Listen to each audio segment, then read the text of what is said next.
Okay, I think we're recording. Good morning, young spiriters. Yes, it says we're Happy, recording on my it does say we're recording. Yeah. And happy Sunday. And Hi. this week, Francesca and I are on a Zoom In call different rooms. in different rooms because otherwise the feedback is terrible. And we wouldn't be able to, and we had to close the doors because it always echoes if we're too close. That's right. If the computers are too near each other, they do a bit of a jarring thing. Yeah, it's really annoying. So today... I have Slothy with me.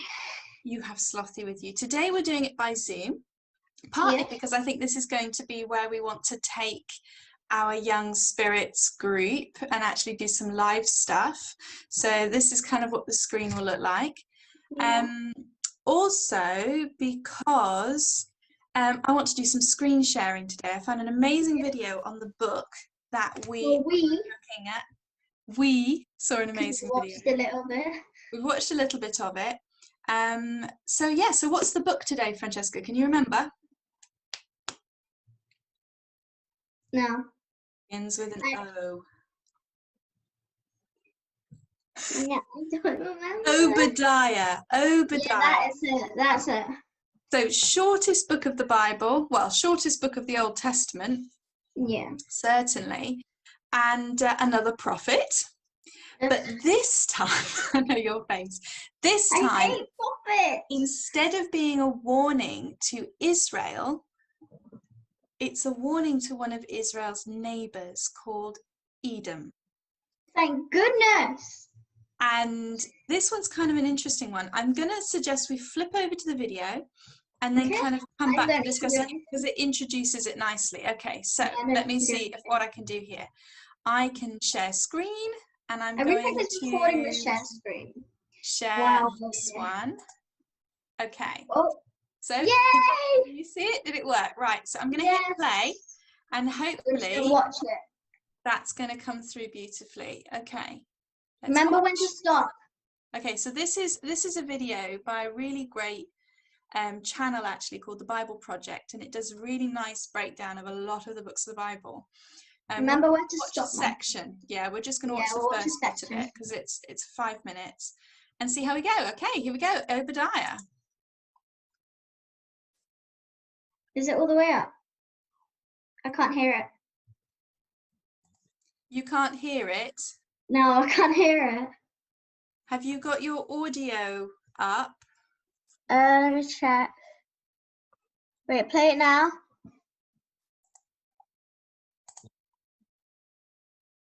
No, wait. Can't hear it? You're just really loud now. Is yours all the way up? Okay, try this. At a glance, it does not look very promising. There we go. A series of divine judgment. Okay, I hadn't shared the computer sound, so that's worth knowing. So here we go, everybody. You're watching us work out the tech as we go. Let's try again from the top. The book of the prophet Obadiah. This is the shortest book in the whole Old Testament. It's a mere 21 verses. And at first glance, it does not look very promising. It's a series of divine judgment poems against the ancient people of Edom, which was a nation that neighbored Israel on the other side of the Dead Sea. However, there is way, way more going on here. So first, here's the backstory. The people of Edom were unique because they had a shared ancestry with the Israelites. They both belonged to the family of Abraham, who, with Sarah, had their son Isaac, who, with his wife Rebekah, had two sons, Jacob and Esau. Now, the book of Genesis told us the story of these two brothers, and to say the very least, they had a tense relationship.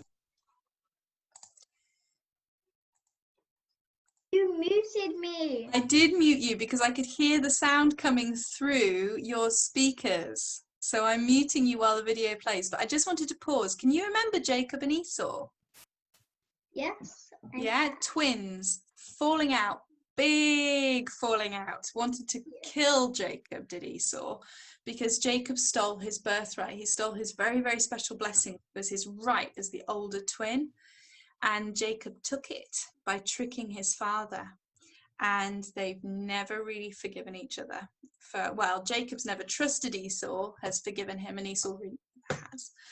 So, and this passed down onto the children. So can you imagine parents having a row with each other and then teaching the children to not like each other. That's not good. And then the children don't like each other, and then and it keeps going on and on and on and on and on until you end up with two countries that don't like each other.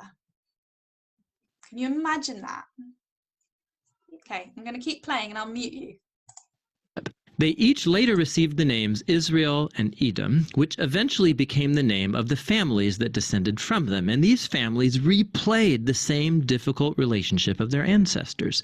Israel and Edom had enormous tensions throughout the centuries, but they still shared that family bond. And it's that bond that was betrayed and shattered in the tragic events of Jerusalem's fall to Babylon. So when Israel was invaded and conquered by Babylon... You've got your hand up. Did Esau and Jacob die, so it's passed on to the countries? Ah, now that makes more sense. Yeah, this is hundreds and hundreds of years later, but the feelings have stayed. Yeah, it's like a massive sulk. But more than that, it's just a lot of distrust. And if you think that a whole country can't be trusted, that massively changes how you behave towards the people that come from there. Yeah? Just a couple more minutes. The people of Edom took advantage by plundering other Israelite cities and then capturing and even killing Israelite refugees. Now, in other prophetic books, God held Israel's neighbors accountable for this kind of violence. And so here, Obadiah does the same for Edom. The short book has two halves. The first part is a series of accusations against the leaders of Edom, specifically for their pride and self-exaltation. Literally, as they lived up high in the desert rocks, but also metaphorically, they truly believed they were superior to the Israelites. Okay, let's stop it there for a moment. I'm going to get out of screen sharing and come back to you. There we are. There we go. Okay. So Obadiah is mad at Edom because of Edom standing back going, na, na, na, na, na, when Israel went through what it went through with Babylon. And we know about that because of all the previous prophets talking about that. Wait, is Babylon written? It's not a book in and of itself. But it turns up in a lot of books. It sounds like in the Romans that they call the British. Ah, interesting. Yeah, so you've got this fighting that we see throughout history again and again and again between different countries. Yeah, absolutely. So there's a couple of verses that I want to read you from Obadiah. See what you think of them. Can you try and imagine any times that you've actually maybe seen something like this or felt something like this?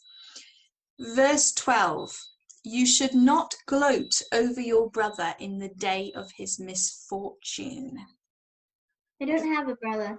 You don't have a brother. So you don't fight with a sibling. No, I You have don't. the Jacob Esau thing. You fight with the cat. The cat and you are a little bit like What, this. the sisters? The sisters, and there's a lot of, they're looking at me funny. They're stealing away. Stop it! Well, that's from Jack as well. Yay! She communicates that with her eyes and her attitude. But there's this kind of rivalry. And how many people who, I had a sister. I have a sister, but when I was little, yeah, we gloated. There was a certain amount of, if one of us was getting told off, the other one would be like, exactly. And that's gloating. It's not just observing that somebody's suffering, but it's saying, and Edom went a step further. Edom didn't just abandon Israel, Judah, when Babylon came and just destroyed everything. They actually took advantage of it. So again, it's like this Jacob Esau thing of, well, while you're busy being told off, I can sneak the extra biscuit because nobody's looking. So I can take advantage of whatever you're going through, but on a massive warlike scale. Yeah. That's me and Jack. While you're getting told off, I can just go and do something. Well, Yes. And another verse is, on the day you stood aloof while strangers carried off his wealth, that's Israel, Judah, and foreigners entered his gates and cast lots, that means gambled away, competed for Jerusalem. You were like one of them. Edom was just not a good friend to Israel. And they came from the same family years ago. Yeah. They didn't have any. I was trying to think about a word that summed this up, about what God's upset about. And I think he's upset about lack of loyalty and thinking you're all great because somebody else is hurting. And another word for that is pride.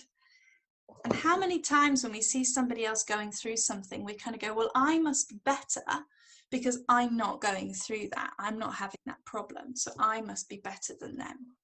It's a way of protecting ourselves from whatever somebody else is going through. I think we can see this sometimes when we have an unkind attitude to people who are struggling, whether that's health. Well, I'm better. I must look after my health better because I'm more healthy than they are.